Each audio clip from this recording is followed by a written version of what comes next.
కాళేశ్వరంలో సరస్వతి పుష్కరాలు కొనసాగుతున్నాయి. ఆదివారం కావడంతో భక్తులు భారీగా తరలివస్తున్నారు.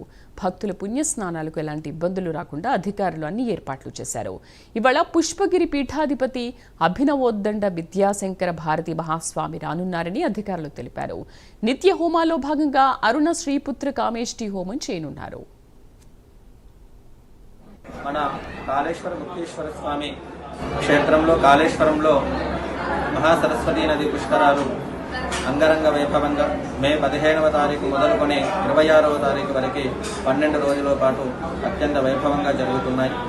ఇట్టి పుష్కర సమయంలో ఆ సరస్వతీ నది స్నానం ఆచరించడం వలన అనంతమైనటువంటి పుణ్యం లభిస్తుంది. జన్మ ప్రభృతి యత్పాపం స్త్రీయావా పురుషేణవ పుష్కర స్నాన మాత్రేణ సర్వమేవ వినశ్యతి అని మనకి శాస్త్ర వచనం.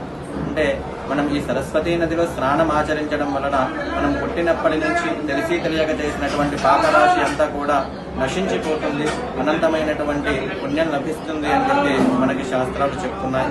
అలాగే ఎంతో పవిత్రమైనటువంటిది, ఎంతో విశేషమైనటువంటిది, మహాద్భుతమైనటువంటి కాళేశ్వర ముక్తీశ్వర స్వామి క్షేత్రం కూడా. ఇక్కడ చాలా విశేషమేమంటే ఉగయబాణవట్టం పైన 2 లింగాలు, ప్రపంచంలో ఎక్కడా కూడా ఇటువంటి దేవాలయం లేదు. ఒకటి కాళేశ్వరుడు, రెండవది ముక్తీశ్వరుడు.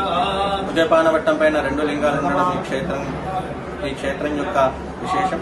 ఇట్టి క్షేత్రాన్ని ఆ సరస్వతీ నదిలో స్నానమాచరించి ఇట్టి క్షేత్రాన్ని దర్శించిన వారికి సకల విధ ఐశ్వర్యాలే కాక అనంతమైనటువంటి పుణ్యం కూడా లభిస్తుంది.